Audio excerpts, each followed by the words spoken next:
How's it going, Nahida? I'm done with the parts that needed my involvement to complete. Although it's my first time working with the Akasha like this, its internal structure and operation procedures are easy for me to understand. Greater Lord Rukkhadevata's design is truly brilliant. Oh, also, this is for you. Huh? What's this little floaty thingy? It's a small device I put together just now. You can think of it as an upgraded Akasha terminal. You may not need it right now, but it should be helpful in certain situations. Wait! This thing has the same characteristics as Paimon! We're both small things that float! Oh, all the things that make Paimon special got copied! When Paimon appears with the Traveler from now on, people won't remember Paimon because she isn't unique anymore! It's alright, Paimon. It can't replace you. It's only a flying device, but you're the Traveler's irreplaceable friend. You're so good at comforting people, Nahida. If only the Traveler was as smart as you. I was simply telling you what I feel to be the truth. I wasn't trying to comfort you. Nahida, you're natural at this. What you just said made Paimon even happier. By the way, there's something I need to confess. Even though I'm the Archon and in control of myself again, I'm not very good at fighting. You may have heard that an Archon's power is derived from their people's faith. However, I'm not as well loved as Greater Lord Rukkhadevata. If we get into a situation where combat is our only option, I'll have to count on you, and I'll do my best to provide support. I'm glad I can rely on you. So the God of Wisdom isn't good at fighting? That actually sounds about right. I've located where the false god is. Time is of the essence, so let's skip to it. What is this place? Is this really the way we need to go? Wow. Who would have thought there'd be a place like this hidden right slap bang in the middle of the city? The sages wanted to realize their god creation plan without being discovered. The safest and most convenient way would be to build within the academia itself. That's true.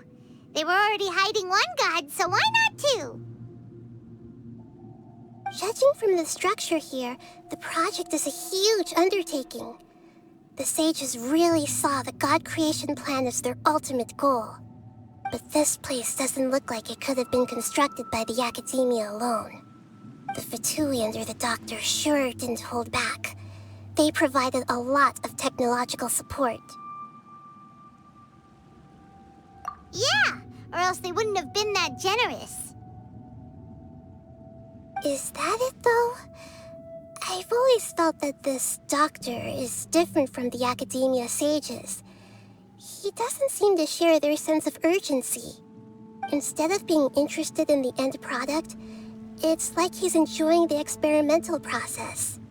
The Fatui Harbingers are all such weirdos. So, the Doctor being weird is actually normal.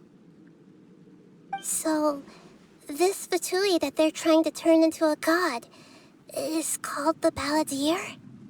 We had previously come into contact with his consciousness. He harbors particularly strong obsessions. One is the desire for a gnosis, since he was created to be the vessel for one. The other obsession is probably related to his past. I can't quite explain it. Paimon knows that he was a prototype puppet for the Raiden Shogun before he became a Fatui Harbinger. That's why he wants a gnosis so badly. There's no way he'd willingly be a test subject. Now with that temper and ego of his. It sounds like you know the Balladeer quite well. I see. Tell me more about him and what he's like. The more we know now, the better we can plan for and react to any future situation.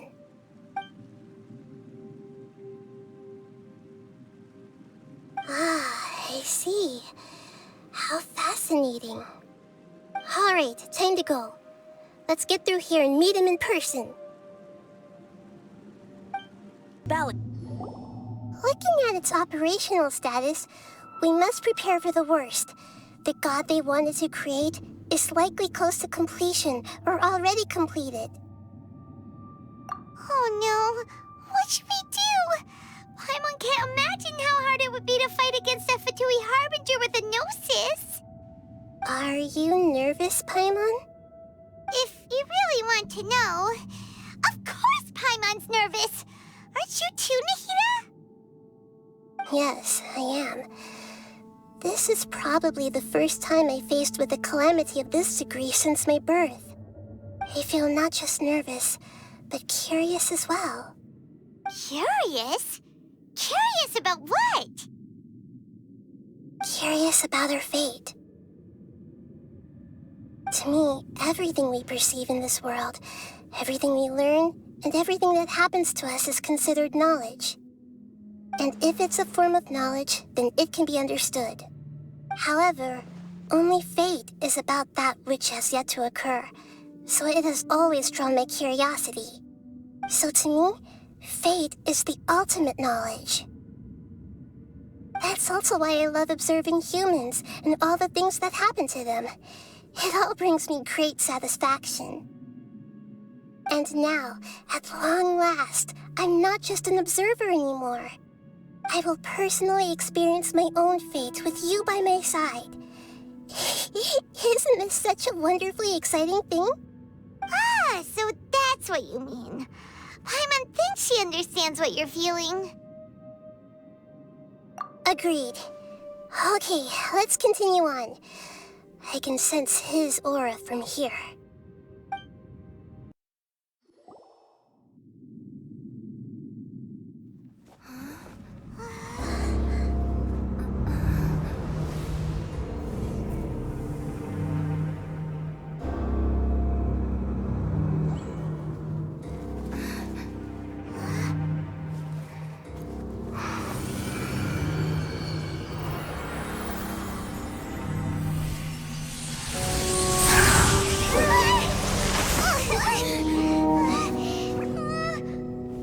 Who would have thought the world would be so eager for my birth? I remember you, Booer, the god of wisdom, and standing beside you, the traveler. Is he all-knowing and powerful now like Greater Lord Rukkhadevata? No, I can't feel the same kind of divinity I felt from the Greater Lord. It seems that the sages didn't get the chance to infuse the divine knowledge capsules into him. But even still, he has undoubtedly become a true god now. So we're too late? The Balladeer has already become a god? The Balladeer. A long bygone title. When my spirit ascended to divinity, I felt as if I had existed for the same number of epochs as heaven and earth. Looking back, the existence of what once called itself Kunikazushi appears infinitely small and ugly.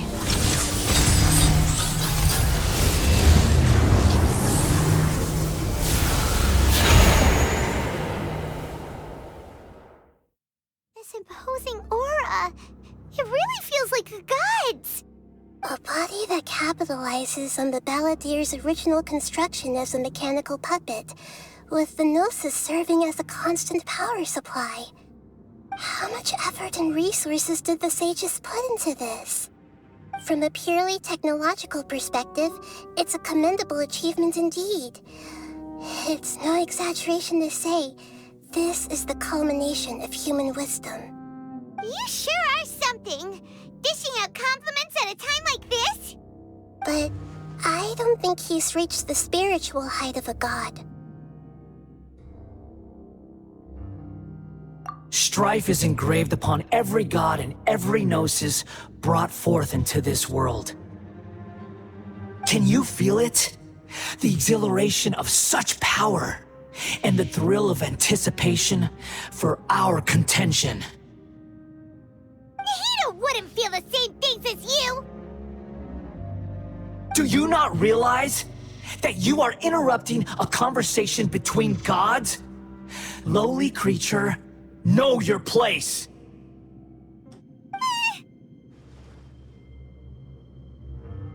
The strife engraved upon a gnosis. You're talking about the Archon War. Tevat's current peace was not easily won. I didn't personally participate in the Archon War, but the way I see it, all those losses were meaningless, driven by the demands of the laws. There's no point in bringing it up again. Is that so? Yet I am deeply disappointed that I was never allowed the fortuity to personally participate in the Archon War. This is a first. Encountering a god in this world who does not crave power. No wonder your own people have abandoned you, God of Wisdom. Your judgment is as your existence, unsubstantial. This is where everything ends, Booer, the God of Wisdom. You should know that wisdom cannot solve every problem. Like now, where your only option is to face me in combat.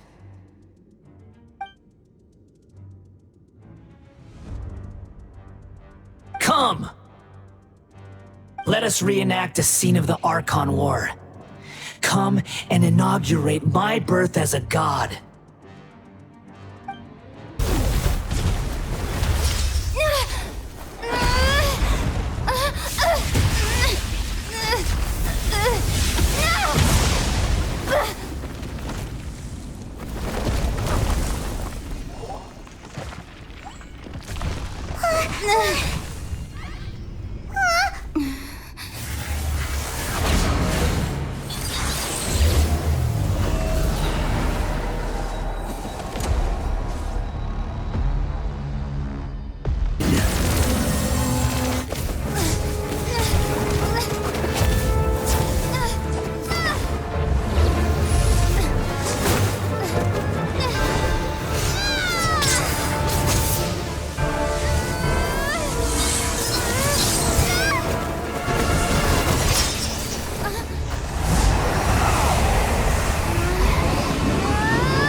This is supposed to be a battle between gods, yet you choose to hide behind a mortal.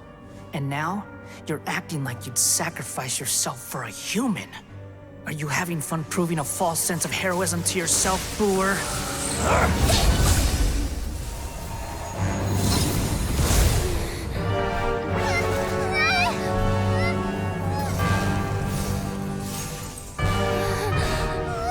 The data collection is almost complete. Do you even know how many times you've tried to take my gnosis from me?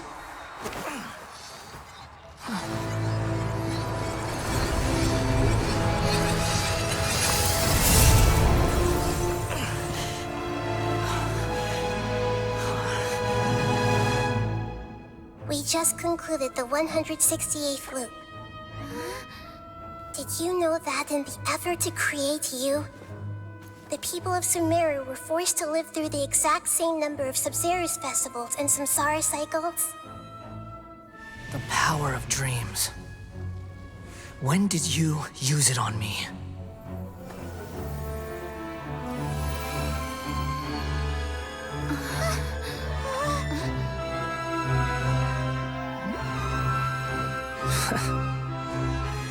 You can't even defeat me in a dream.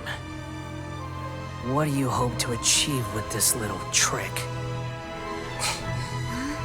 Come, Traveler. Just like before. Allow me to awaken the memories in your dreams. All that battle experience! It's more than that. Compile everyone's wisdom in the name of the Archon.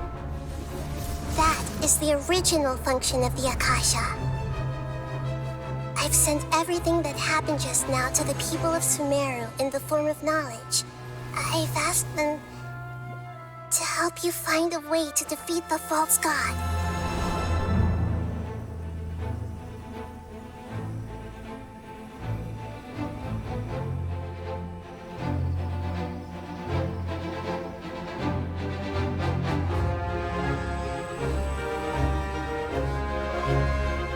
Now, all of Sumeru's wisdom is at your disposal. Meaningless tricks won't save you.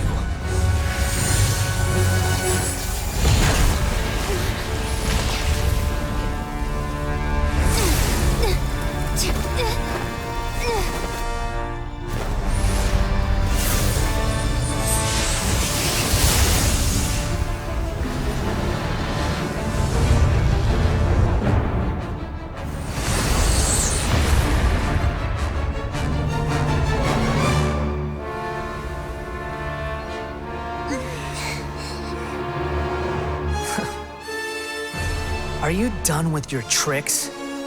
Can I finally take this as a real battle between gods?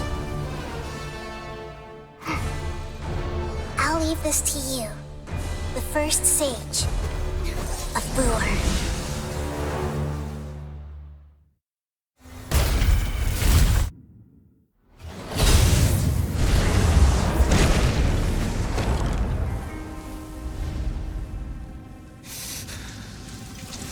Humans. Filthy humans.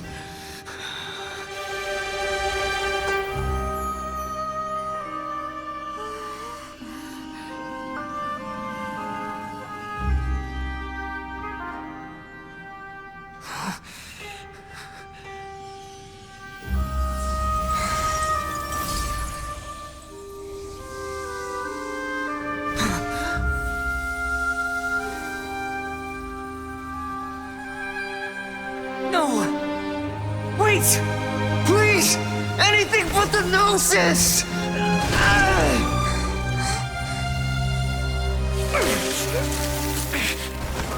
That's mine! Don't even try! I'll never go back!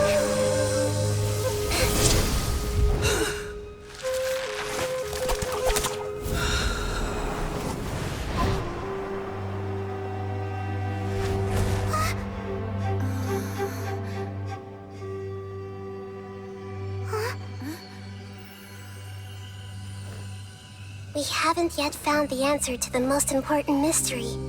Irminsul is still waiting to be saved. With the power of another Gnosis, we may now finally understand the last memory of Greater Lord Rukkhadevata.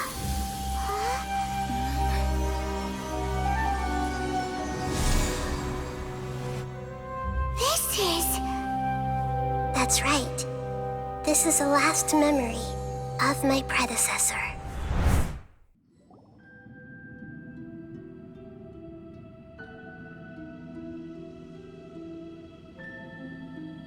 Huh. This sure seems very different from what Paimon imagined. Shouldn't Irminsul be in this realm of consciousness? Yes, that is our destination. But I didn't expect the remaining consciousness of Greater Lord Rukkhadevata to be as polluted as this.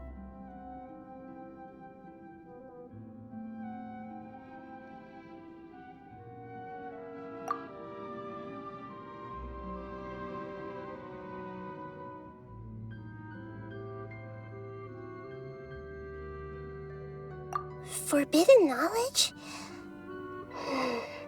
It seems you know about a concept that even I don't completely understand. Could you tell me what you know?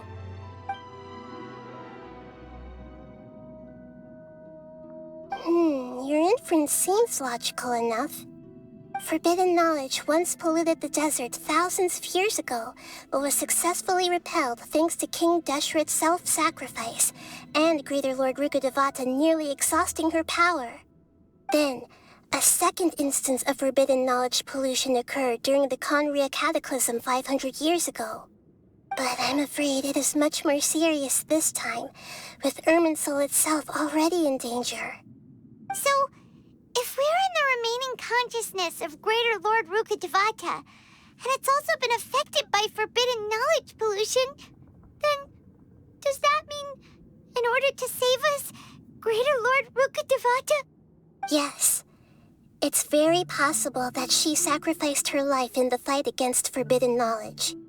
She didn't completely eradicate forbidden knowledge, but if it weren't for her actions, the pollution would have been far more rampant over these past 500 years. The way that everyone, including me, has forgotten everything about forbidden knowledge may very well be due to her restoration of Irminsul. Aww. Do you feel sad, Nahida? I'm just sharing her pain. The pollution of her consciousness here is severe. There is madness, chaos, and pain all around us. Did she fight to resist the forbidden knowledge pollution in such terrible conditions, all the way up to her last breath? She even used her last remnant of lucid consciousness to leave a clue for us to follow. Yes, her words were distorted by forbidden knowledge, so that's all we could hear. But now, we have a chance to find the answer to this mystery. We can cross the polluted consciousness until we found the right path to meet with her lucid consciousness. And then, we'll let Greater Lord Rukkhadevata tell us the truth in person. Each of us need to be mindful of the state of our own consciousness while we are here. Even with the Gnosis' protection, we must always keep a clear mind. Otherwise, we could go mad at any moment. That's so scary. Don't worry, it should be easy enough for you to keep that mind of yours clear, Paimon. Let's go.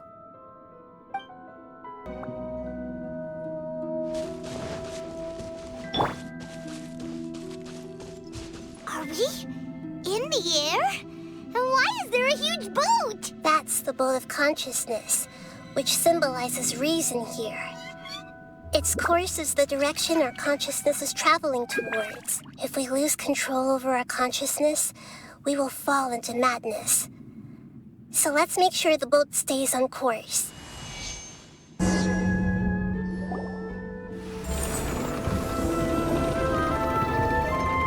changed direction. Are we still going the right way, Nahida? Mm-hmm. Judging from the current route, the boat of consciousness will soon take us out of here.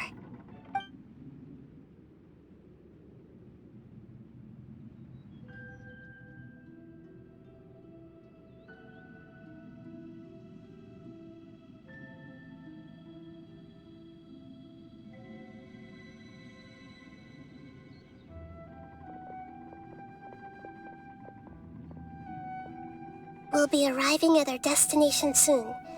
How are you feeling? Are your minds still intact?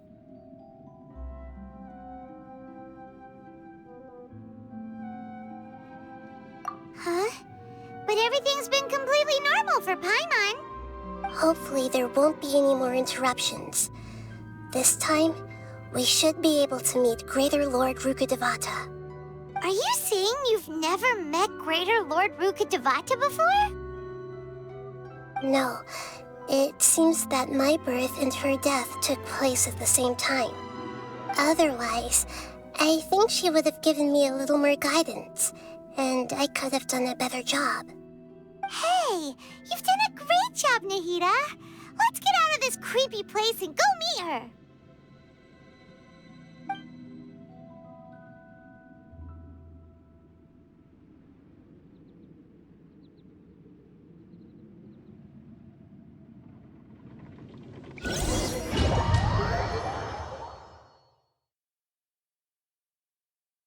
So, is this the place you were talking about? The base of Irminsul?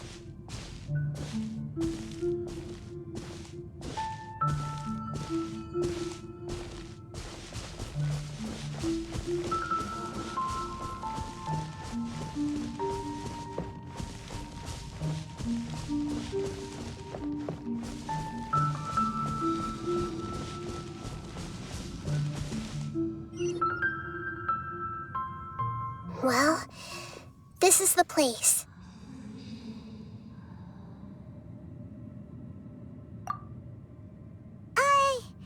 We're here to find Greater Lord Rukkhadevata, right? But the one standing over there is... Is that me? She looks exactly like me.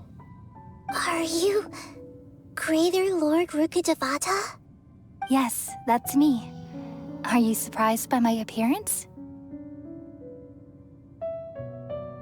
Irminsul and the surrounding lands have been reproduced here as they were years ago.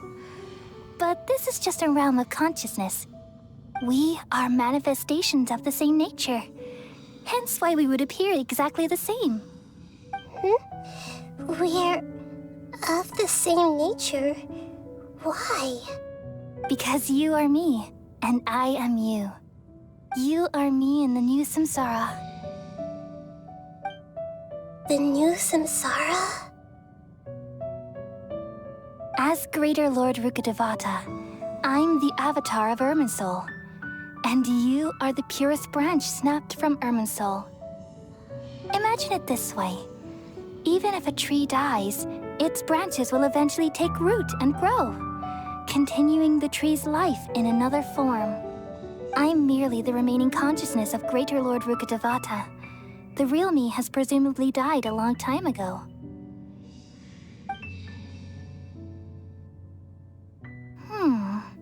Judging from your appearance, I've probably been dead for 500 years.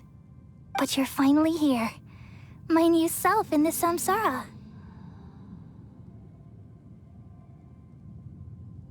If this is true, then am I going to be a great Archon like you someday? Though we share the same nature, our fates are bound to be different. All things have their own fate. When a branch grows into a mature tree, it won't be the same as the original tree. That's why fate is the ultimate knowledge, isn't it? That's a great insight. Yes, very good. It's also precisely why you won't become like me. Really? But perhaps you may become an even greater Archon than I. I already see a determination in you that I didn't possess in my time, and the future that it leads you to will be yours alone. Along with the blessings from your past experiences. Don't worry. The growth of wisdom is like that of a plant. You only need to wait quietly for the flower to bloom. Come to think of it, the sages never had the faintest inkling of the meaning of wisdom. Thank you. Nothing makes me happier than discovering that the Archon I always admired was in fact myself in another fate. It's so nice to speak with you, Greater Lord Rukkhadevata. I've always wanted to meet you. The feeling is mutual. From the moment I snapped the branch off Irminsul and created you, I've also looked forward to talking with you. Could you tell me why you wanted to create me? And what exactly happened when you died? Ah, I see. You're here seeking answers, right? Everything that day, even the sky itself, changed into a color like this. At that time, the seven were all summoned to the nation of Conria. Except for me. I had a more important task to attend to. I had to protect Irminsul. The disaster occurred together with the pollution of forbidden knowledge. At that very moment, with my consciousness connected to Irminsul, I sensed something was wrong. The pain started to torment my mind. By the time I reached Irminsul, it was already displaying signs of corruption. Had I not repelled the pollution of forbidden knowledge with King Deshret thousands of years ago, I might have felt even more hopeless and lost. So what exactly is forbidden knowledge? It's a kind of knowledge that doesn't belong to this world, and a form of truth that can't be understood. It came from the very bottom of the abyss. Even I could never understand it. The world is constantly rejecting it, leading to all kinds of bad phenomena. If we allow forbidden knowledge to pollute Irminsul, I'm afraid the entirety of Tevat could fall apart. So, there's knowledge that even the God of Wisdom can't understand? At that time, I knew I couldn't repel the forbidden knowledge with my strength alone. Which is why I created a device that compiled human wisdom and named it the Akasha. It's truly the world's most amazing invention. Thank you. For a long time, I thought dreams were the fruit of human wisdom. Though it was selfish to do so, I borrowed people's dreams using the Akasha. Then I compiled their wisdom and all of my own power. Well, did it work? Thanks to the wisdom of the people of Sumeru, almost all the forbidden knowledge was cleared from Irminsul. But things didn't go as smoothly as I thought. I had a terrible headache, which gave me an uneasy feeling. And then, I remembered that my consciousness was also connected with Irminsul. It brought me knowledge and wisdom, but vile corruption as well. From the very beginning, my existence had been polluted by the forbidden knowledge. Oh no. How could that happen? I've experienced that pain in your consciousness. It must have been a horrible experience. Yes, but my feelings weren't important. The important thing was that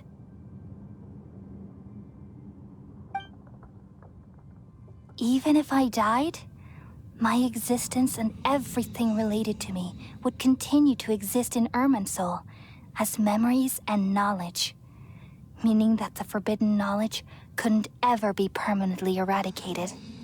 And there's no way for me to eliminate myself. It would be a sort of paradox. So, I took the purest branch of Irminsul as my incarnation in the next samsara, and left a trail of clues, all in hopes that you would come here and remove me and my pollution from Irminsul forever. Wait, no, I can't. So you realize what that implies?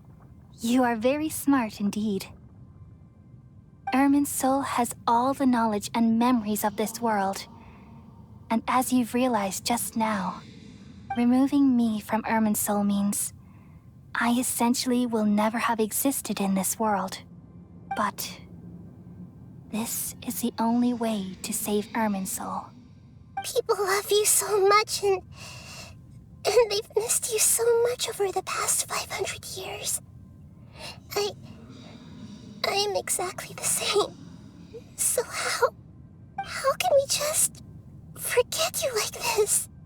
Is there really no other way? There must be something else I can do. You're the god of wisdom, Booer. You should know that there is no other way. But this is so cruel. I don't want to forget you. No need to feel so sad, Booer. As someone who delights in wisdom, you should feel joy at finally finding the answer. These are the words in their entirety. The answer you've been seeking all along. Let the world completely forget me.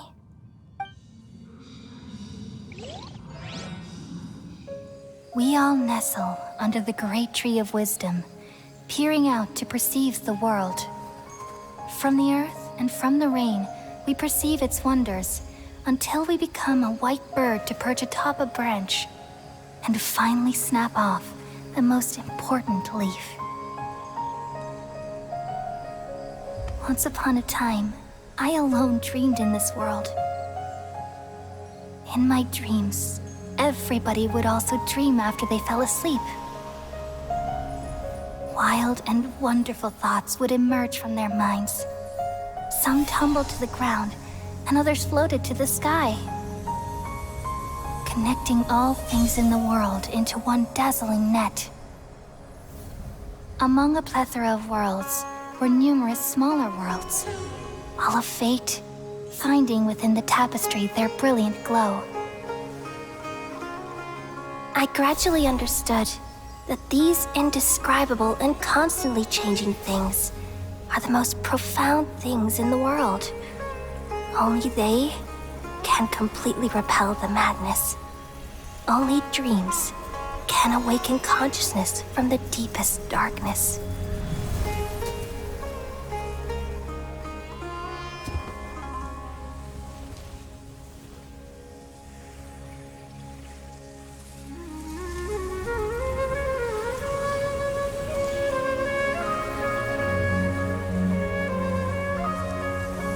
I'm the one who posed this question, yet also the one who sought a solution. Saving the world with the dreams of the people used to be my answer. And now, you've also found your own answer, and I shall return all the dreams to the people.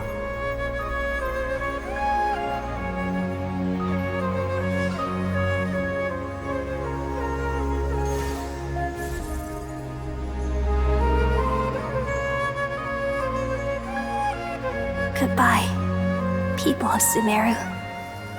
May you be blessed tonight with the sweetest of dreams.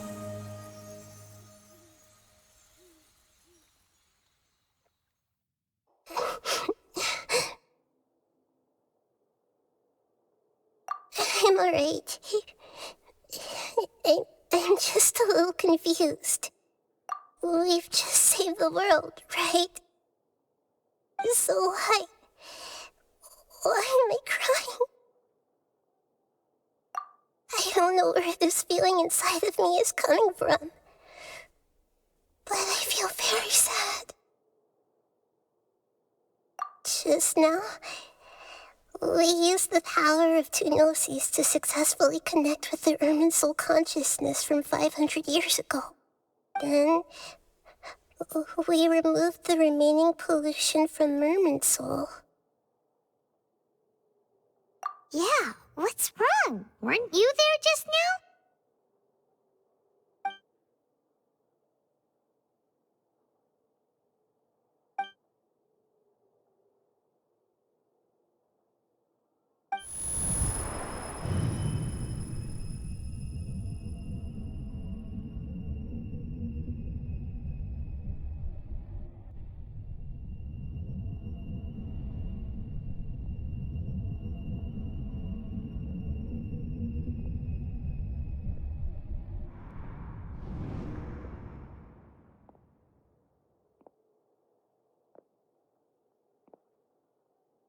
Huh? That sound. Traveler! Paimon! I've been waiting here far too long. But finally I have the chance to be alone with you.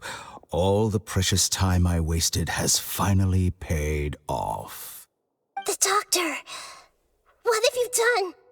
Just a type of sound wave that can quickly put defenseless people into a dream.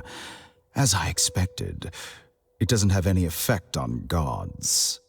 This is the only thing of interest I found among the sage's research. I thought I'd take it for a little spin. Don't worry. I know you would never forgive me if I actually killed them. I'm here to negotiate with you. Naturally, I won't do anything dangerous that could potentially damage our relationship. Negotiate with me? I heard you had already left Sumeru. Why are you here again now? I left Sumeru, but I also stayed in Sumeru. Even the God of Wisdom is restricted by the habits of cognition. How disappointing. You mean there are many different versions of you in this world? An astute guess. Even the same individual will have different cognitions at different ages. A long time ago, I made a major decision in hopes of preserving all my perspectives of how I observed the world. Observation is the first step of any experiment, but observing the current world doesn't satisfy me. It lacks an important dimension, that of time. So I saved segments of all my ages and made them into independent individuals. That's all there is to it. Indulge me. How does the God of Wisdom find my method of seeking knowledge? It's an insult to the very concept of life. Life inherently has many rules and restrictions, each with its own significance and reason to exist. They can't be broken on a whim. Good. Amazing, even. Indeed, it's difficult for humans to make peace with themselves, not to mention oneself from a different period. Since you're in the academia, why wait until now to show up? You could very well have stopped us and helped that fake god. Simple. Let me ask you this. Would any staff member ever help the subject in the middle of an experiment? It was my experiment. So why should I interfere with the results? The academia saw the plan to create a god as their ultimate goal, yet you only saw it as an ordinary experiment. You really are crazy. If the experiment succeeded, you would have had a new god on your hands. How would you have faced your own god then? Would you still take the same stance? Would you still hold the same view of yourself? I'm first and foremost a scholar. These results should be left to the judgment of the hypothetical me confronted with that outcome. But you're right. And that's exactly why I'm disappointed with the conclusion of this experiment. As an individual, you don't have any sense of belonging. You seem to have even fewer convictions than a typical scholar. Oh no, I certainly have my own convictions. They just don't fit your standards, that's all. All right, that's enough conversation for today. The experiment is over, and it's time to tidy up the equipment and reclaim any useful materials. For example, the Gnosis. Lesser Lord Kusanali, you're an intelligent Archon. I'm sure you understand the disparity in our combat abilities at this time. Besides, you have no way to use that Electro-Gnosis in battle. Didn't you say you were here to negotiate with me? Somehow, it's starting to seem like you intend to take it by force now. I'm merely stating a fact. After all, I'm also a scholar. Naturally, I hope to show proper respect and dignity to the God of Wisdom. Your hypocrisy is built on absolute confidence. I understand your scheme, but... what if I were to destroy the Gnosis now and awaken the heavenly principles? Awaken the heavenly principles? Do you think that's really possible? The heavenly principles have been silent for many years, but the Gnosis are symbols of their control over Tevat and all the laws. Will the destruction of a Gnosis attract the attention of the heavenly principles? And if so, how do the Fatui plan to deal with the consequences? Do you dare to gamble such a possibility with me? Gamble? How surprising. I thought you would show evidence or use rigorous reasoning to prove your point. The word gamble is the last thing I expected to hear from the God of Wisdom. But this is a clever move. You must have seen through me when I first captured your consciousness. As a scholar, I respect all possibilities. This has always been my principle and is an essential trait as an experimenter. Indeed, I can't ignore this possibility. So tell me then, what are your conditions? This foreign Gnosis will only lead to disaster if it stays in Sumeru. But this electronosis is the prize I obtained after defeating one of your fellow Harbingers. Now, as the one who initiated this cascade of events, shouldn't you pay the corresponding price? Price? Interesting. What price would you have me pay? How about erasing all your other segments? So this is how you wish to restrict me, the most threatening opponent of the Nation of Wisdom. What you request of me is like plucking out the eyes I have placed in the dimension of time. Segments are extraordinarily difficult to make. They require extremely rare resources and enormous amounts of time and effort, requiring me to destroy them all here and now.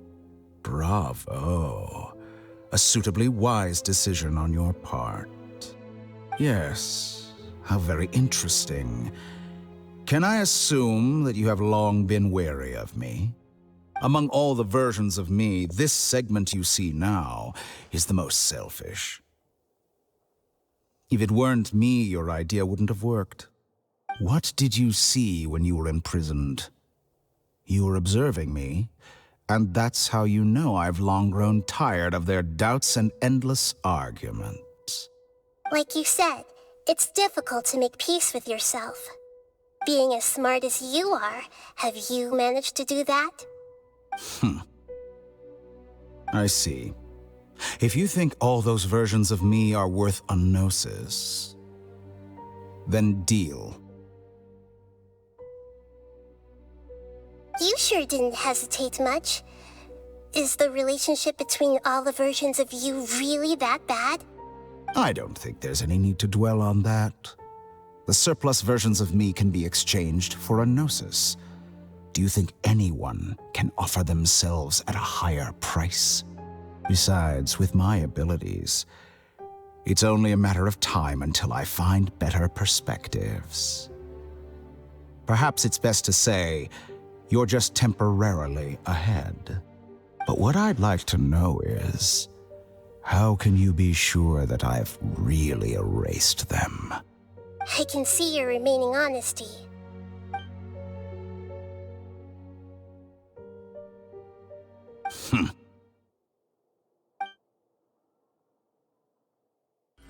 What a ridiculous decision! You can't be serious! How could I have been so short-sighted? You think this is the end? Wait, I'll have Please wait. You'll make this moment count. You will regret this. Well, have you confirmed that it's complete? Here, take it. The future of Sumeru City will be in my hands alone.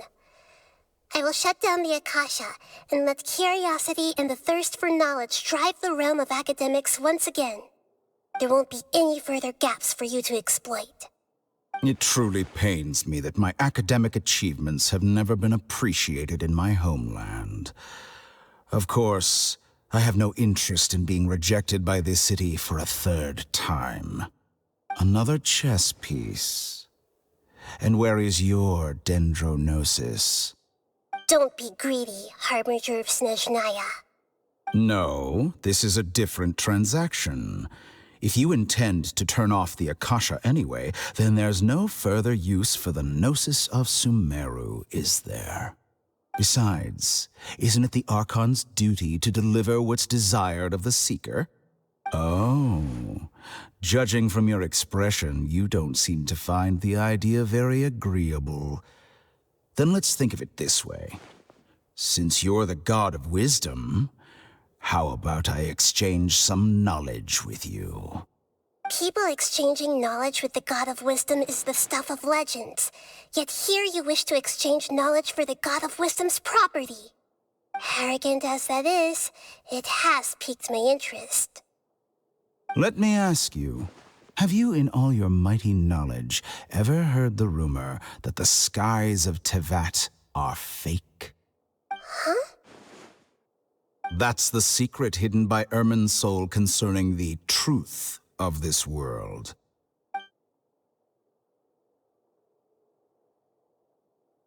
Once I finish telling you about this, it will be time for me to say goodbye. With negotiations, we've all gotten what we wanted. I'm very glad I got to meet you like this. Your arrogance may know no bounds, and convictions may mean nothing to you. But I'll still listen to what you have to say.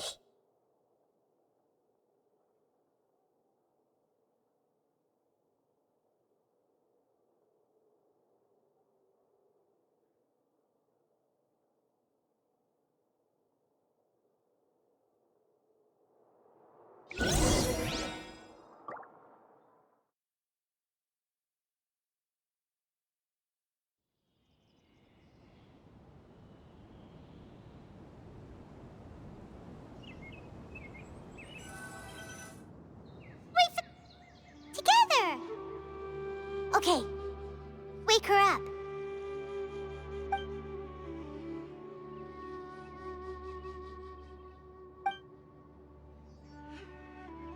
Are you awake? Kali says it's time for breakfast. Come on, get up! Good morning! How are you feeling today? Good to hear. It looks like we've recovered pretty well. Not even Tainari could stop us from going out now, right?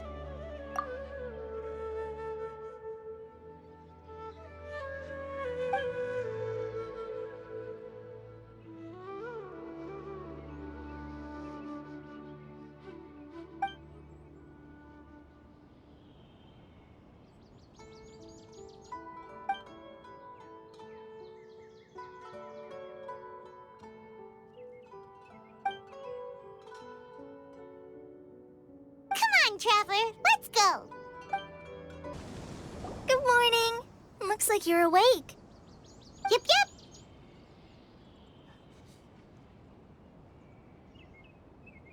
I prepared some breakfast today. Please have a taste. I hope you'll like it. It's nice to have you here so we can eat something yummy. Well, now that I've recovered from Elazar, I'm feeling better than ever. I can even prepare 4 or 5 meals a day now. And Paimon bets they're all delicious. Oh, by the way, someone brought a letter for you after you went to sleep last night. Nope, Paimon wanted to read the letter with you after you woke up, so Paimon didn't open it. All right, let's read it now. Oh, it's from Milu. Ahem. We're going to hold a feast at the Grand Bazaar and celebrate Cyano's reinstatement as the General Mahamatra. As heroes of Sumeru, please be sure to attend. I'll wait for you. The date of the banquet is written on the back. It's in 2 days. Oh, I've also heard that you've become heroes here as well. That's amazing. Everyone's aware of your abilities. There's no need to be modest. Anyway, let's go to the Grand Bazaar to have a look. Oh, before you leave, be sure to inform Master Tainari. Tainari!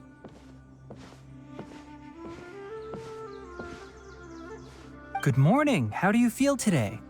We feel much better. How about you? I'm recovering well. Thanks for asking. But from the looks of it, you seem to be already busy with work again. It's fine. I'm not that busy, really. The Elazar patients have recovered, as well as Hypatia. For now, I only need to tend to my Forest Watcher duties. It seems once Irminsul started getting better, everything else started to recover too. Yes, but there are still some residual effects. The withering is one example. Though it won't spread anymore, the existing zones won't just disappear. We forest rangers will still need to do the work. By the way, we have some good news. Cyno got his position back.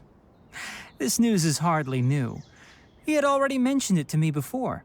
Huh? You mean he was already here? Why didn't he come to say hi to us? He visited once, but he was afraid of disturbing you while you were resting. He just asked me a few questions and left. Then you probably already know all about the celebration feast. Celebration feast? No, I haven't heard anything about that. Huh? letter that they would celebrate Sino? He didn't tell you? Perhaps, or alternatively, he doesn't know about it either. Come to think of it, Sino doesn't seem like the type who'd enjoy a celebration feast. You and Kale are both Sino's close friends. Why don't you come to the feast with us? Kala has taken over some of my tasks these days. I don't think she'll have time for it. Not to mention me.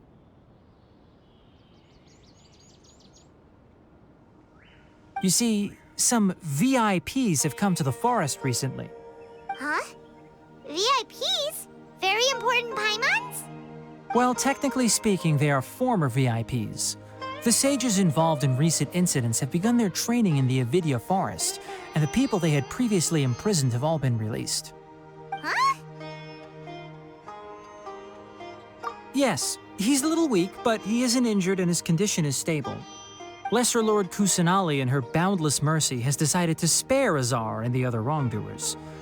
Supposedly, they were ashamed of their shallow ideologies and have decided to dedicate the rest of their lives to cultivating wisdom in the Avidya forest. When they learned that Lesser Lord Kusanali had defeated the Balladeer and saved Irminsul, they were shocked at first, but also became happy, feeling that the sacred light guiding them on the path of discovering wisdom had begun to shine once again. As a result, work has increased for the forest rangers. That sounds really exhausting. There's nothing we can do, really. But that's another topic. Back to the matter at hand. Are you two planning to head out? Ah, right! We're here to request permission to head out. Would that be okay? You've recovered well. You may go, but be careful. Yay! Will do! Well, there won't be any problems if the feast starts at that time. Everything has already been prepared. Mr. Zubair, I finished tallying things up here. Well, except for the guests. Is a simple reply really that much to ask of our guests? It's affecting our arrangements. Oh, it'll be fine. Besides, it never hurts to get things ready in advance. I was thinking the same thing. The feast will be held sooner or later, right? Hey, Nilu! Traveler, Paimon! We got your letters, so here we are! You're the best! The other guests haven't even replied yet. Huh? Are we the only ones that have arrived? Yeah, I had someone deliver letters to all of our guests. But maybe everyone is still busy with other things. Look, I get it. Sumeru is in an extremely important period of transition right now, but even if your friends are important figures, they shouldn't just ignore your request like this. Nilu is Sumeru's #1 celebrity, after all.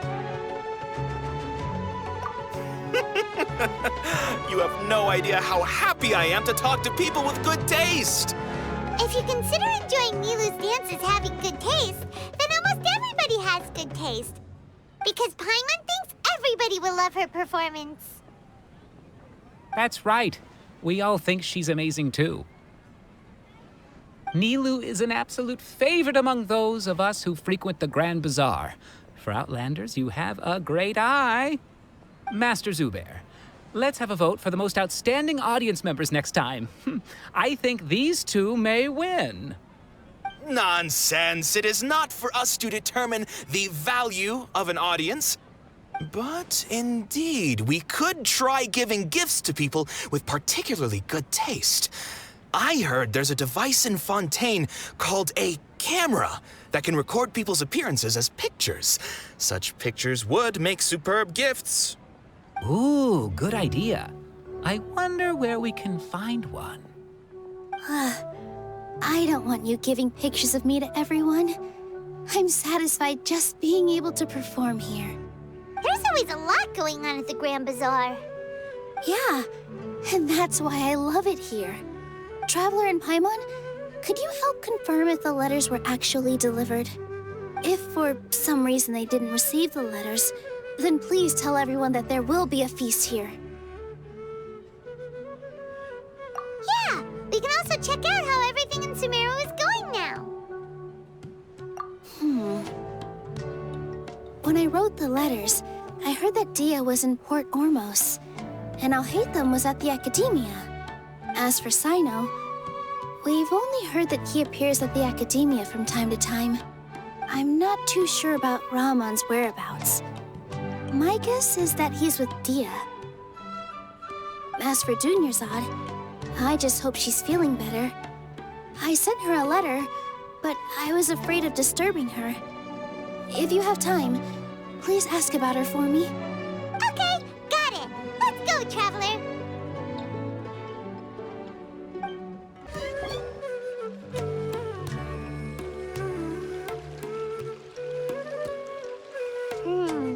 We haven't seen Alhaitham anywhere.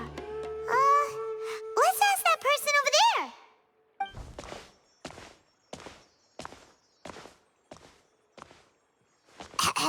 Hey there, have you seen Alhaitham around? Yes, it seems Scribe Alhaitham has gone to the House of Dana. You should be able to find him there. But you're already the second group of people I've seen looking for him today. He must be quite the busy man. Oh? Who else was looking for him? Mr. Cave was just here asking about him. You wouldn't believe how terrible their relationship is. And now you two are here. Don't tell me everyone's here looking for gossip about the sages. No way! We're strictly here on business. Ah, I see. Sorry, I thought maybe everyone's as interested in rumors about the sages as I am.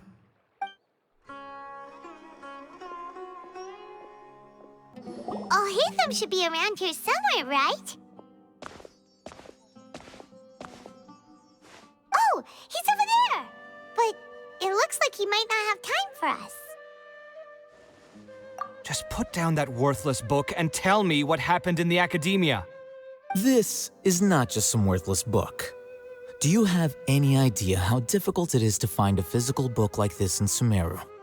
It doesn't matter. It's probably just another thing that you used your authority to get your hands on anyway. Just put it aside. Listen, I came back today only to hear that the sages have disappeared. Oh, you sound surprised. I thought you would already know the inside story. Would I be here asking you if I knew? You're the scribe, not me. So just tell me what you know already. Well, I almost became a sage. Huh? Oh, don't sound too surprised now. You're the renowned Kaveh, light of the Kasharawar. Besides, as a master builder and craftsman, chances are you'll be appointed as a sage too. Why do I feel like you don't really mean it? Huh. What makes you say that? Why would you question my heartfelt sincerity? Maybe it's because you've never said anything good about me before. Yeah, well, I share a similar sentiment, and anyone who knows you as well as I do would surely do the same. Oh, you... See? This is why I hate discussing anything with you. Your ridiculous and arrogant attitude always gets in the way. It seems that you really can't stand my personality. Ha! What was your first clue? Well, then you might as well move out of my house. Are you threatening me? Stooping to a new low, I see. Ugh, and don't change the subject. You, a sage? What a joke. The Academia might as well just close tomorrow. Are they having a fight? Forget what's going on with the Academia. Haven't you been busy with your construction project? Tell me, when are you going to build yourself a mansion? Don't get me started. I get angry just thinking about it. So, what great building did our master architect work on this time? Like I need to tell you. Keep your nose out of my business. No, I think we deserve to know. Where were you when Sumeru needed you most? I was in the desert for a large project, but considering Haravatat's utter ignorance of architectural and aesthetic matters, you probably wouldn't understand. Which is truly unfortunate. I can only pity the man who doesn't understand the first thing about beauty and romance. Unlike a true... hold on, wait a second. What do you mean by when Sumeru needed me most? Well, While you were out fiddling around in the desert, many people came together to save Sumeru from a crisis. Ha! And you think I'd believe that? Look, all you really need to know is that Azar and all his accomplices have all been overthrown. Huh? What nonsense are you talking about? It's no skin off my nose if you don't believe me. It's not like my Darshan was the one trying to apply for funding from the Grand Sage. Yours, though, on the other hand... You know what? I'll ask around. I'm sure someone knows what's going on here. You're dead if I find out you're lying to me.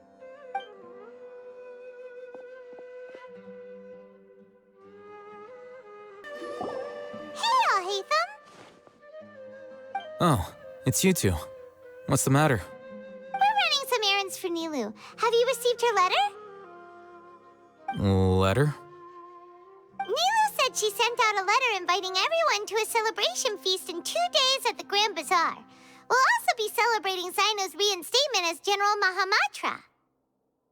If she addressed the letter to Alhaitham of the Academia, then the letter should have gone to my office. I've been busy these days, so I haven't had time to check for any new mail at my office. I only now have some free time to attend to personal matters. Have you always been so busy with your work? Of course not. I'm only busy these days because several sages have been dismissed recently and the whole Academia was practically turned upside down. Kainari told us they all went to train in the Avidia Forest. Apparently they will spend the rest of their lives there. That is already the best possible ending for the likes of them. 4 of the 6 great sages were possessed by their desire for power and attempted to create a new god. In order to pull it off, they even imprisoned the other 2 rational sages. To imagine such things could take place in the Academia. I don't know where to begin. Yeah, you're right. Feels kind of strange to hear them called that after all this time. But then again, the 6 great schools sounded pretty impressive too. Yes, at least that's how they're supposed to sound.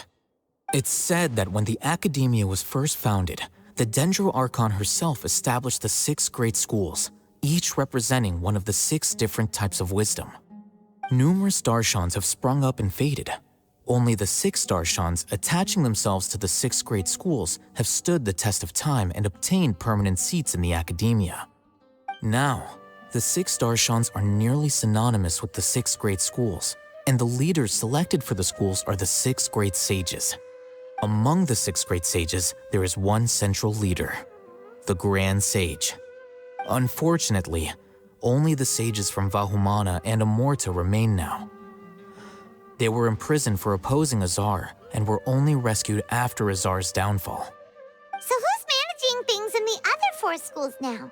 Do they need to find someone new? Yes.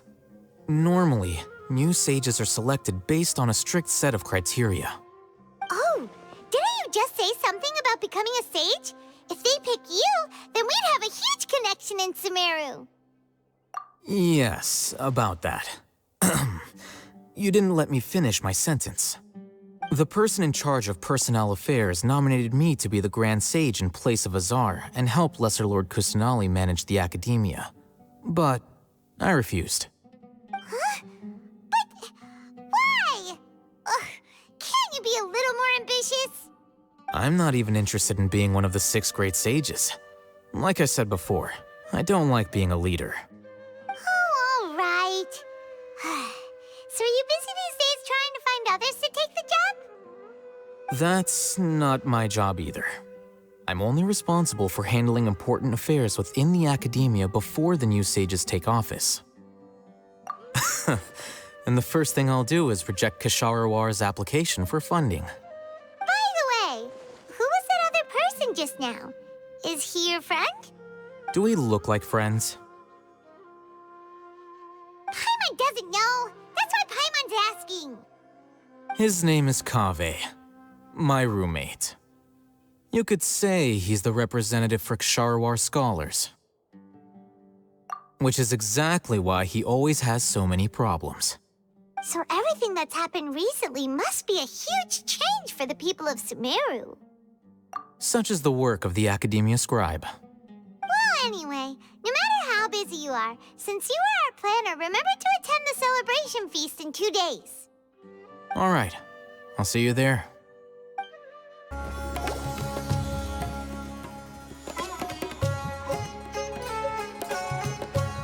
This is Port Ormos.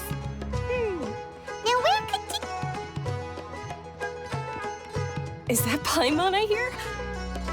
Huh? Oh, it's been a while. How are you doing? Dinyarzad! It's been so long since we've seen you! I'm doing well. I can go as far as saying I have never been happier in my entire life. I don't know if you've heard, but Elazar has completely disappeared, and all the patients have recovered. You kidding? Knowing them and the connections they've got, I'm sure they've heard about it. Yeah! That's right. My lady is feeling better now, so I'm accompanying her for a walk. Why do you still call me that, Dia? You've already informed my father of your resignation. I guess I'm just used to calling you my lady. Old habits die hard. Resignation? You mean you're quitting? Yeah, I might start losing my edge if I keep being a bodyguard for the Homayanis.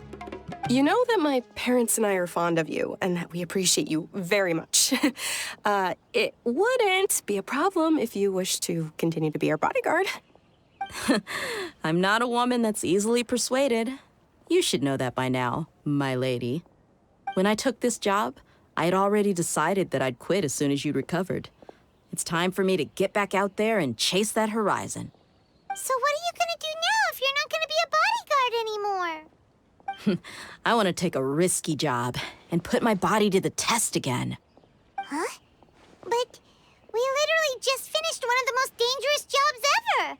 Are you getting bored already? I know. If I hadn't joined in that plan with you, I wouldn't have come up with this idea.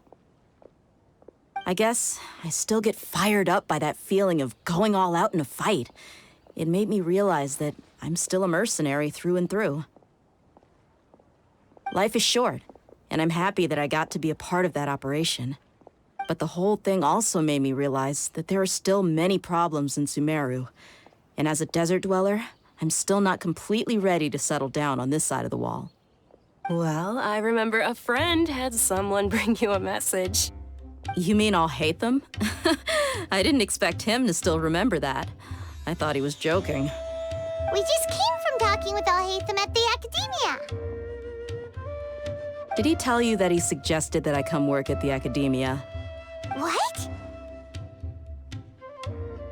I heard that Azar and his cronies fell from power, and Alhaitham told me that now was a good time to find a job in the Academia, but only if I wanted to. Whoa. Paimon can't see you being anything other than a mercenary. Me neither. But I think Dia would look great dressed up as a scholar. Ugh, forget about it. I wouldn't last 10 seconds in there. Alhaitham probably just liked the way I worked and knew I'm good in a fight. So he suggested I find some work in the Academia. But you know, if you take him up on the offer, Sino might actually agree and let you become a Matra. Because you're super amazing! The Matra have all the talent they need as long as they have Sino. I prefer to be free to live however I choose. In fact, I chose this job from the very start because I knew it'd be right up my alley. Even if being a mercenary means facing all kinds of danger. A lion has to return to the wild sooner or later. If anything, being your bodyguard has been unfamiliar territory for me. I don't want to see you go, but I'll respect your decision. I'm glad to hear you say that. Come on, no need for the sad face. It's not like we'll never meet again.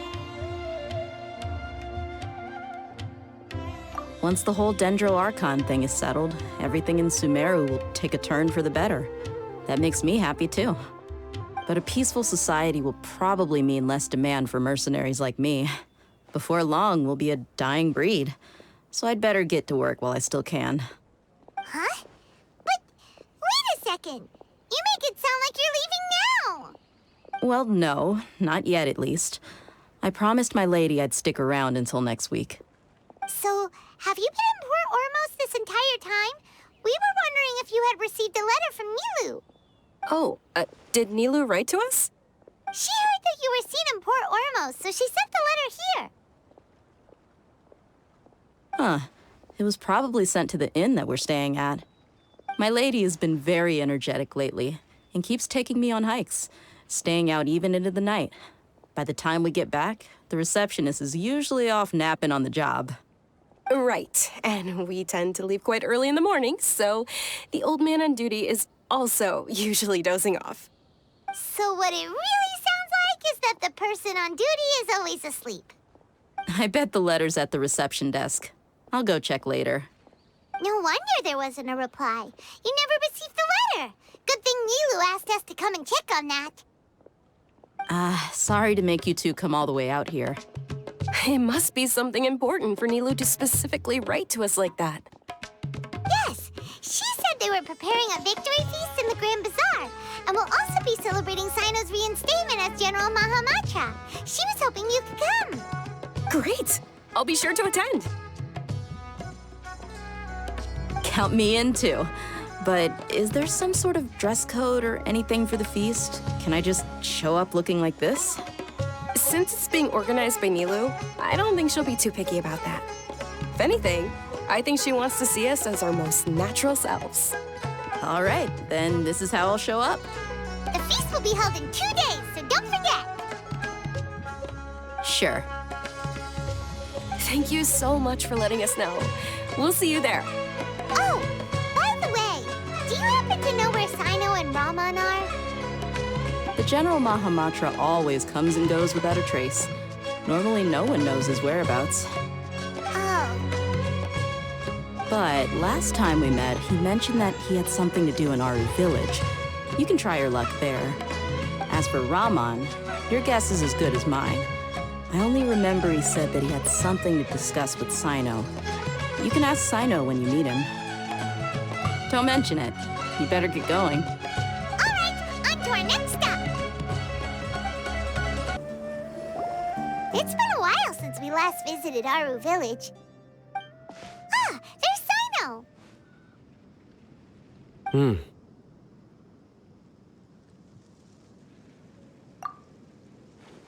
What brings you here?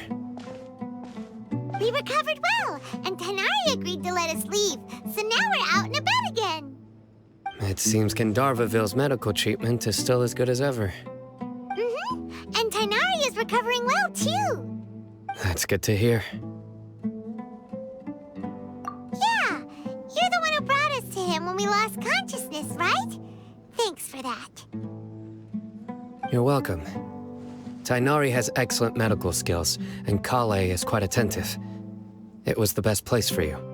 But why are you just standing here like a dead tree? I'm meeting some people. Oh, you mean Candace? I've already talked with Candace and the village chief. They're still at the usual place. You can go there if you'd like to see them. But you know one of the people I'm meeting as well. Oh, by King Deshret's blessing, my friend suddenly appears in the desert. Don't tell me you've run into trouble and need us to help now. Raman! And, Sataria? Oh, you know me? Oh, well, you're pretty famous in the academia. Don't worry, these are our friends. No need to be so guarded. I see. I'm doing well. Many good things have happened recently. Same here. Really, I feel that my whole life has started to shine after suddenly finding a new direction. Oh, tell us everything. Yeah, you go ahead. All right, well, I suppose I should start by saying I've decided to leave the academia. What? It's not that I've given up on being a scholar. Instead, you could say I've found a new identity. I will no longer pursue research like a typical scholar, but I have not completely given up on my relationship to knowledge either. I can see what you're saying now. What do you mean? I plan to leave the academia and return to teach here in the desert. Wow, teacher? Sataria will return to support education here and teach people from the desert. She can't teach everyone on her own, but there are many of us Eremites all over Sumeru. She came to discuss a collaboration with me and hoped that I could bring her ideas to the Eremites. Yes, it's my hope that the Eremites can help me select a group of smart people with the best aptitude for teaching. I'll teach them, and after they've finished learning from me, they can go educate more people. That is the true meaning of education and the spreading of knowledge. The people of King Deshret suffer from sandstorms, exile, and ignorance. Miss Sataria is more than welcome to come teach here. Her arrival is like a star shining in the desert night. The stars have always guided caravans, thieves, soldiers, and travelers who get lost in the night. They lead those in the dark out of trouble and back to safety. Oh, please. Where's all of this coming from? I'm starting to feel a little embarrassed. You deserve these compliments. Mercenaries are accustomed to danger and don't fear death, which is why we recognize extraordinary actions that common people would easily overlook. Sataria's idea will bring much good to many people. At first, I feared it was destined to fail.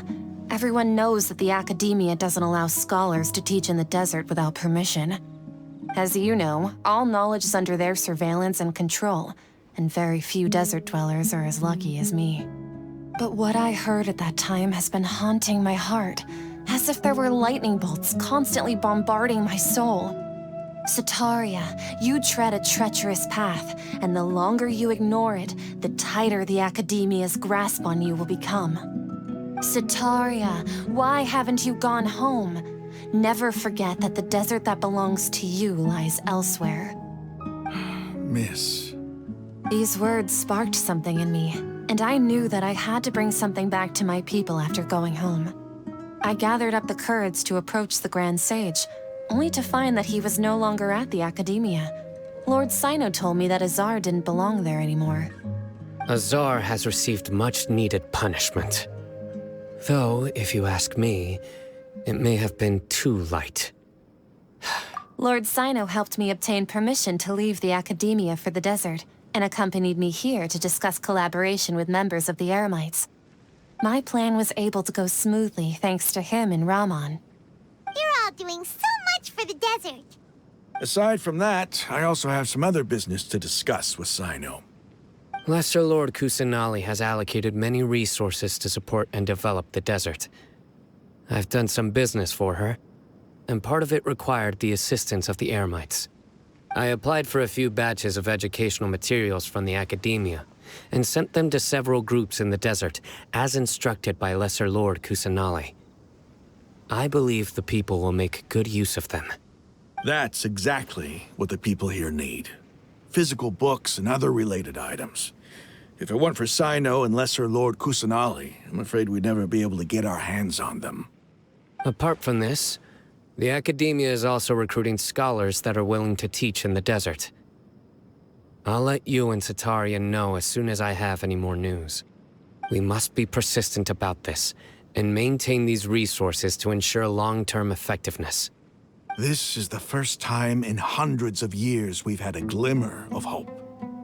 I think this may be the turning point for the desert. Remember these words.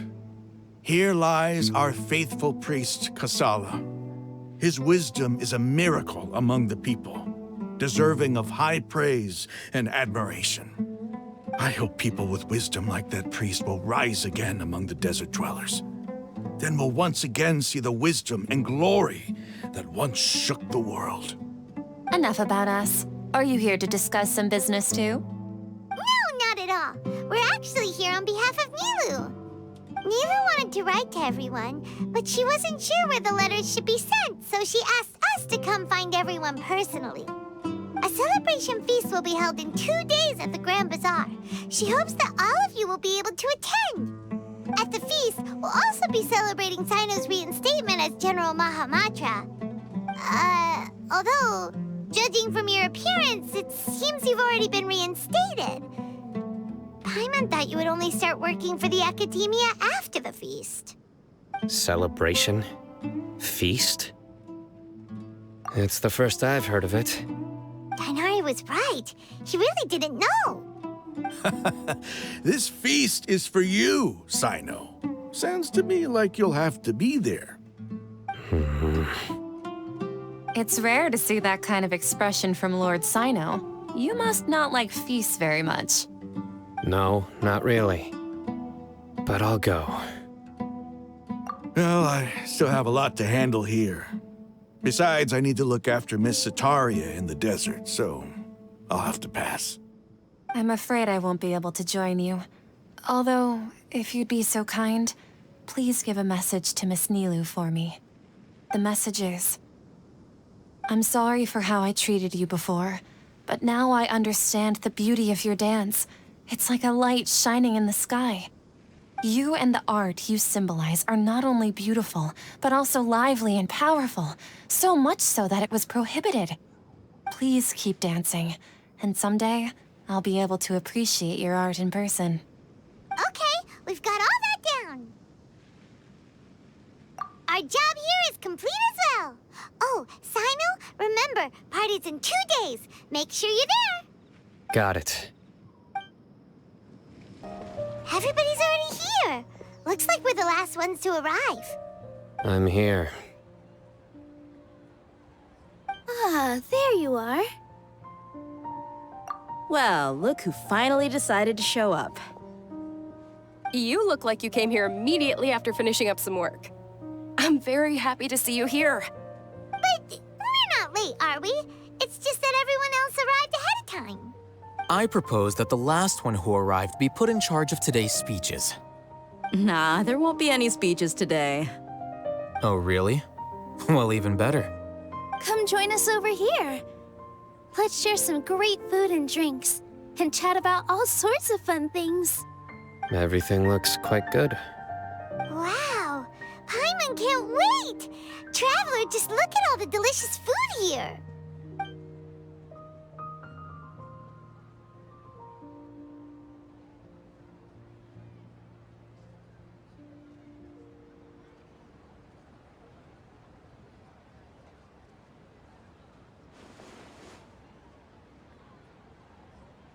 Whoa, it's so delicious! Oh, this grilled meat tastes amazing! The food was specially prepared for you by everyone in the Grand Bazaar. And we have gifts that were sent by the residents of Sumeru City when they heard we were holding a feast. Everyone that came said that you saved Sumeru, and wanted me to thank you all on their behalf. Ah, feels kinda nice to be seen as a hero. I could get used to this. Being a bodyguard is also a hero's job. You've always been amazing, Dia. My lady sure has a way with words. Thanks. I'm glad to hear it. And I'm happy to meet everyone that participated in the great plan. Don't mention it. Come to think of it, we've really done something impressive together. It's unbelievable. We owe it to our abilities. And luck. Really? Why do I remember everybody thinking that luck was against us and feeling like we hardly had a chance of succeeding? That's how I remember it too. It's luck that brought us together, and it was luck that let us form a team. Then, it took even more luck for us to formulate a plan and implement it successfully. Moreover, judging from the results, everything worked out well. Yeah, everyone gave it their all when it mattered most. It was almost like a performance. We took the stage and put on our best show. Everyone played their part, and thanks to everyone's efforts, the performance was a great success. So, would you say we're good actors too? It's such a blessing that Lesser Lord Kusanali was able to return to power at the Academia. Yes, even after being abandoned and neglected so many times, she's finally returned. Lesser Lord Kusanali once used all her power in a great disaster, which resulted in her losing all her wisdom and memories of the past. The Academia basically abandoned her because of it. This should be something everybody should remember. Huh? You look surprised. I didn't say anything wrong, did I? No, everything you said is correct. That's good. Something wrong? Yeah, what's with that face? You knew all of this already. Even if those two giants of the academia are here, I still have to say it. Those sages really have some nerve. 500 years ago, Lesser Lord Kusanali used all her power for the people of Sumeru. And what did they do in return?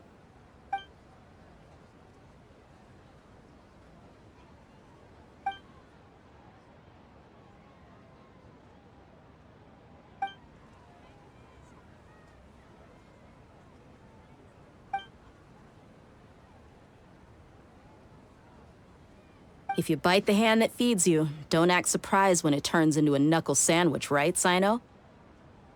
Perhaps I shouldn't say this, but their treatment of Lesser Lord Kusanali calls for a more severe punishment. You could simply tell Lesser Lord Kusanali that you wish to have Azar and his accomplices severely punished. I respect our deity's decision, and won't interfere in any way.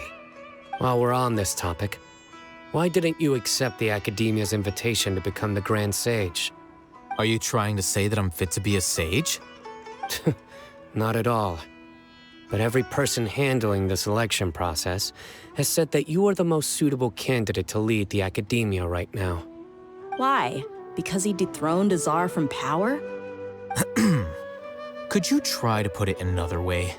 This is a good thing, yet you're making it sound like I overthrew Azar for my own personal gain. But seriously, though, I always wondered if you had some personal motives behind it. I did have my own motive, but it had nothing to do with being a sage. If the rules of our nation were suddenly cast by the wayside, then it wouldn't be long until chaos ensued. I had no intention of letting their dreams disrupt my life. By that, you mean your life working as the Academia's scribe. Precisely. Wait, is that all? So that's the only reason why you joined us and came up with all those plans? It's reason enough. You've certainly got quite the personality. You flatter me. All right then. How about you? You've already resumed work as the General Mahamatra, right? That's right. Will you be happy with that life? It's not about being happy. There are merely a lot of things that I must do. Even so, keep your spirits up and try to be happy, okay? And try to smile more every day, just like I'm doing now. Thank you. I'll keep that in mind.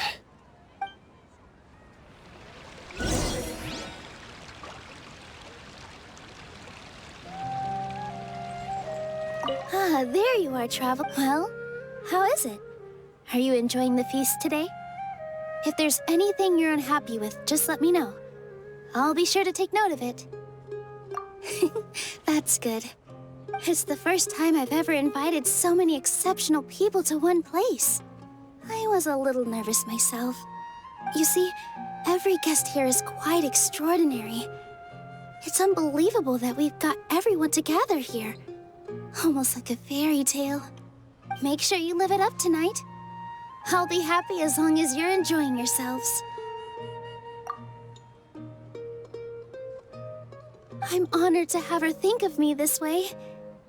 If I have a chance in the future, I would really like to invite her to one of my performances. I can't explain why, but I just feel elated right now. Thank you. I seldom participate in such lively gatherings, but the atmosphere here is quite good. No, this gathering today has a unique meaning. The Grand Bazaar is lively because the people here feel happiness from the bottom of their hearts, unlike the farces at the Academia. That happiness is an emotion that'll be forever alien to those bookworms who have driven themselves insane by studying. I seem to have taken both keys when I left the house. Oh well.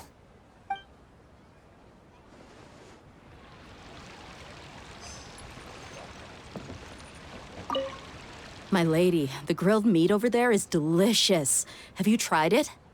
Yes, I also tried some fruit just now. Oh, they're very sweet. What an amazing place to relax. No wonder everybody likes to rest at the Grand Bazaar. You said it. Oh, look who else is here. Hello. Oh, I'm so happy Nilu invited everybody. Oh, now I have the chance to meet all the heroes. Hey, less of that polite chit-chat and more eating and drinking. The feast is about having fun, not stuffy formalities.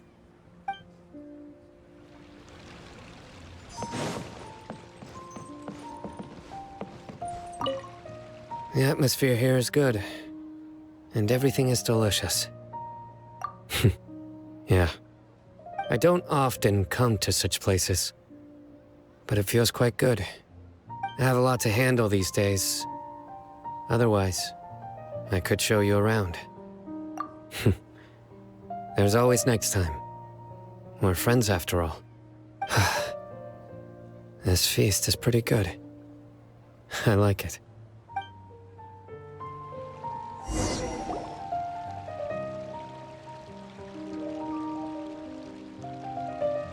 Hey, what's wrong? Your head is starting to droop. Hey, you can't just fall asleep here. Paimon will go find something delicious for you to eat. You'll wake up once you've put something yummy in your tummy. Of course, just wait here for Paimon.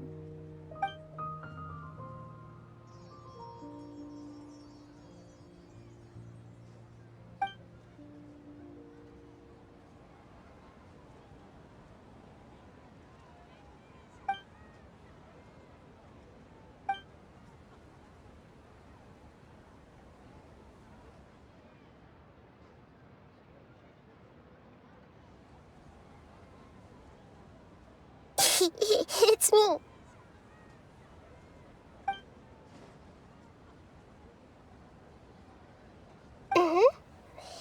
You may blame me for being a bit too self-indulgent. I was thinking about talking with you, and the next thing I knew, I had made a connection with you. The connection between us is amazing. It's like flora and the fence it grows upon. I heard there's an amazing celebration feast today at the Grand Bazaar. I wanted to have a look for myself, so I snuck in.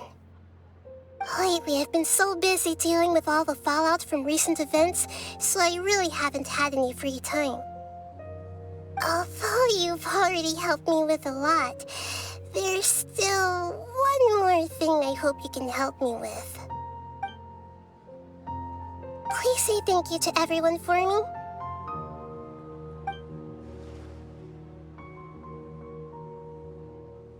Oh, is it not convenient for you to do that for me?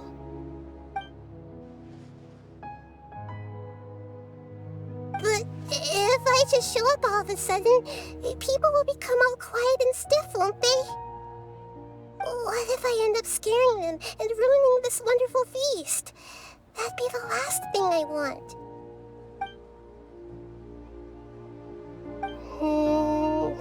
Let me think about it. Okay. Yes, I have.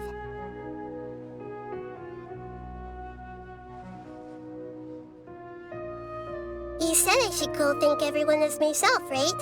So, I've decided to borrow your body for the time being. Please don't blame me.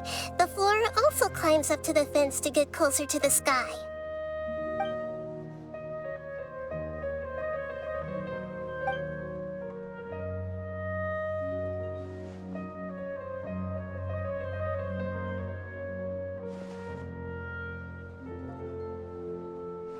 Everyone! Are you awake now? Paimon was just about to bring you the food. It's me. Huh? That voice. Nahida? Hold up. What's going on? I didn't expect to have a conversation with the consciousness of Lesser Lord Kusanali in the Grand Bazaar. Interesting. Is this also a part of the feast? No, of course not. Are you Lesser Lord Kusanali? Hello, Nilu. You know who I am? Yes, I already know every one of you. Nilu, Alhaitham, Sino, Dia, Paimon, and Dunyarzad. Lesser Lord Kusanali? I took the liberty of occupying the Traveler's body so that I could thank all of you in person. Thank you so much for rescuing me, even if that meant placing your own safety in peril and taking the risk of becoming enemies with the Academia, the sages, the Doctor, the Balladeer, and even the entirety of Sumeru. Without you, without any of you, I would have been in a much more difficult situation.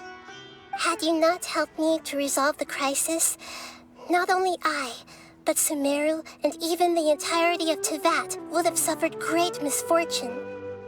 People refer to you as the heroes who managed to rescue a god. I'm quite fond of this name. It not only explains your identities, but also bears witness to your relationship with me. Please, allow me to present to you my most sincere gratitude. Lesser Lord Kusanali, you have done so much for Sumeru, and I didn't even have a chance to do anything for you. You don't have to do this. Dunyarzad, the suffering you endured during your illness is also proof of you being with me and praying for me. Thank you. You don't need to be so ceremonious. It's always been my duty to protect you. This is how the relationship between the Academia and Dendro Archon should be. We just did what was necessary and set things back on the right path. You're an Archon, but you act so humble. You really don't need to be so polite with us. I'm honored to have been able to take part in this plan. I hoped you liked the dance I dedicated to you. Thank you, all of you. Thank you so much.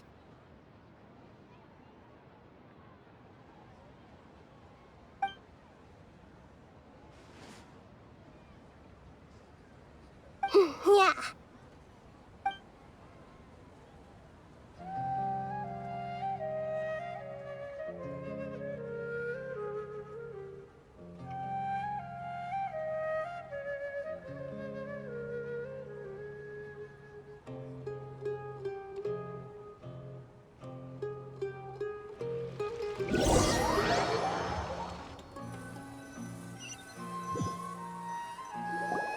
Are you awake? Did you rest well? After Nahida left, you ate a lot of food. You've become a glutton. That just means you still have a lot to learn from Master Paimon, the Sage of Gluttony. All right, since you're awake now, should we go and have a chat with Nahida? She should be in the Academia right about now. If you have any questions, now's your chance to ask.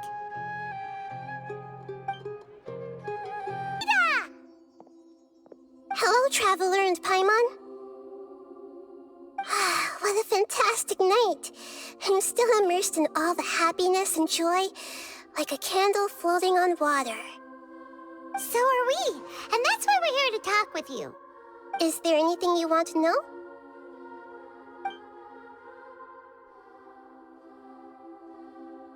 After recent events, the Akasha can no longer function as it used to. I've given it some thought, and have decided to shut it down permanently. But this is definitely not a bad thing. Even from the beginning, I've been planning to shut it down. The Akasha's centralized administration of knowledge has always restrained people's curiosity and curtailed the number of paths available to them. I don't think this is good for Sumeru. Although people may initially feel a little uncomfortable with the loss of the Akasha, they will soon understand that this life is more suitable for them. And as for the future of Sumeru, I'm preparing to regain control of the Academia. The former sages have received their punishment, but the new sages have yet to be selected. I will oversee the process personally. I hope that the new 6 great sages will be more focused on academics. Sumeru needs such leaders more than ever. The other big issue is the people of King Deshret. All the residents of the desert, in fact. They have been mistreated for far too long. I've already taken some measures to address this. It will take some time to rebuild everything, but no matter if it's culture, friendship, or trust, we will rebuild it.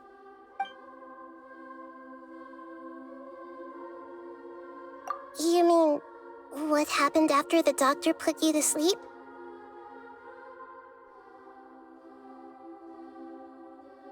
Not exactly. The top-ranked Fatui Harbingers, up to number 3, possess power comparable to that of gods. I was no match for him in that kind of situation. However, in spite of the bad situation, I still managed to make a fair deal with the doctor.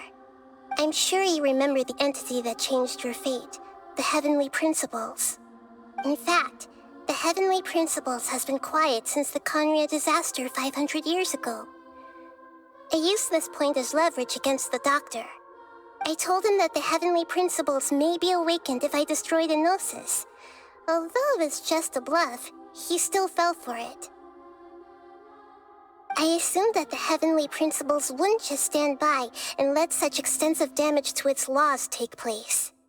And as for what I exchanged for the Gnosis, the exchange served as both punishment for the doctor, as well as a boon of new knowledge that I couldn't refuse as the God of Wisdom.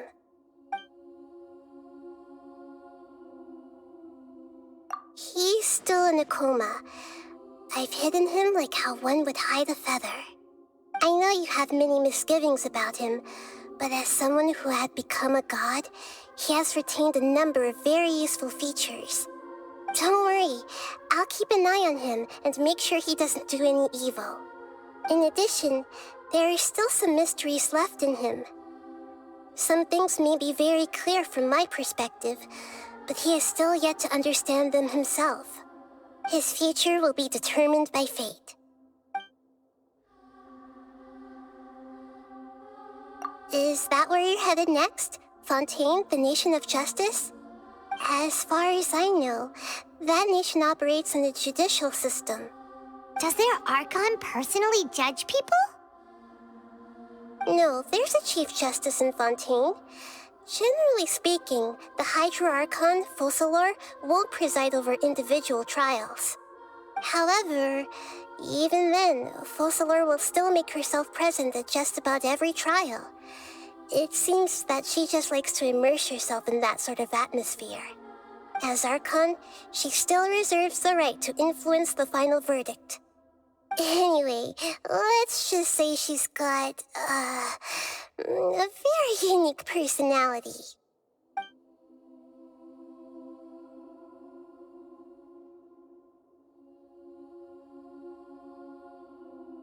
Are you sure? Isn't there something else you haven't asked about yet? Huh? You mean... About your brother. While you were resting at Gandharvaville, I took some time to perform an Irminsul search for information on your brother. Yeah! Isn't Irminsul a repository for all the information and memories of Teyvat? So there shouldn't be anything on her or her brother. This is true in your case. Irminsul indeed does not have any information on you. However, there must be something different about your brother. Because as it turns out, the world has recorded information on him after all. What? There's only one possible explanation. He belongs to this world.